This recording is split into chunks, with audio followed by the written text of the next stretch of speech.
Hello, I'm Matthew Malcolm with Pacific Nut Producer Magazine, reporting to you here today from the Tree and Vine Expo at the Stanislaus County Fairgrounds. Really a great day here with Blake Houston. He's not only a pecan grower, but he's a processor, as well as a board member on the American Pecan Council. So giving your perspective, grower, processor, and being on the Pecan Council, having a national perspective as well. I wanted to pick your brain a little bit and help. You shared in part the State of the Pecan Industry address today with Carlene Hamp from California Pecan Growers Association.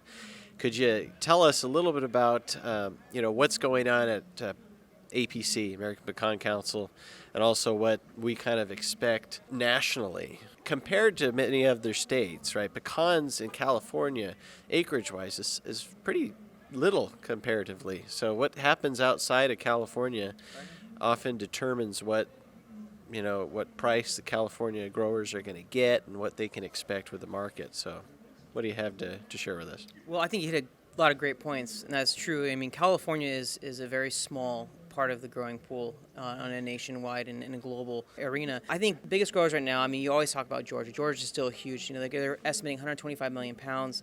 That could change to 90 million pounds. The big ones to look at right now are New Mexico and Arizona.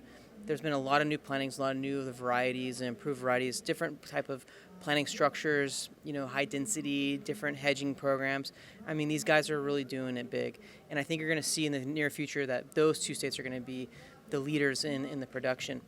But don't discount California. California's not the smallest guy. I mean, there's some really small states out there. I mean, we're probably going to be 7.5 million pounds this year in California, and maybe getting up to 10 million pounds. And there's some interest in pecans, so I wouldn't discount California, but definitely the western states are going to start leading this with Arizona and New Mexico.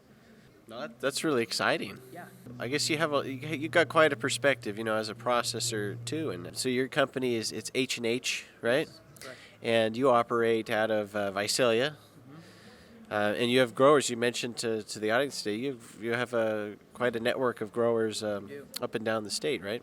I have quite the network. The exact number is, I think it's around 60 growers.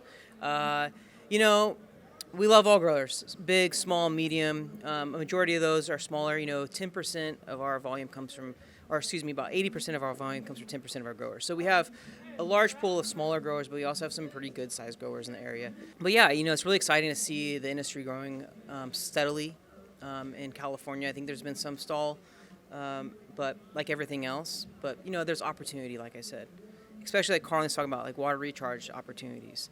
There's look at us on a global market. We have 680 million pounds coming in, and we have 600 million pound consumption rate. I don't know those numbers exact, but there's a very little carry-in coming in. That means our demand is increasing, our supply is staying steady. So we need to see some supply come up with demand.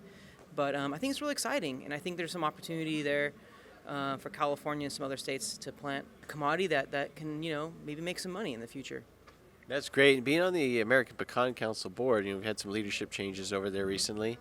But I was wondering if you had anything that you'd like to share in regards to the work of American Pecan Council.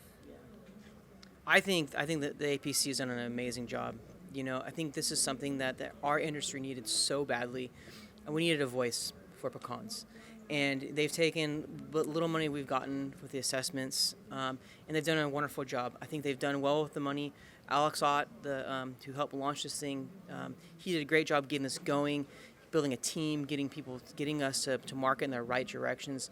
Maybe you don't see a pecan commercial in your local area, but what you don't understand, we're influencing, we're helping sponsor influencers and people on social media, campaigns that you're not understanding. You're seeing in magazines like in shows like The Pioneer Woman. Those are what we're really speaking to people to remind them how much they love pecans. And no one ever told you eat a pecan. Everyone's told you, get crack in America, or eat a almond, or drink an almond, or almonds are everywhere, right? But until the last 4 years, no one told you, hey, try a pecan. You like the pecan pie, but in August, you didn't think, I want a pecan, but now they're saying have a pecan on your salad, or crust a fish with a pecan. I mean, there's so many different ways to eat the nut, and I think people are really enjoying that, and I think it's going to become a more of a popular snack nut because of the efforts of the APC.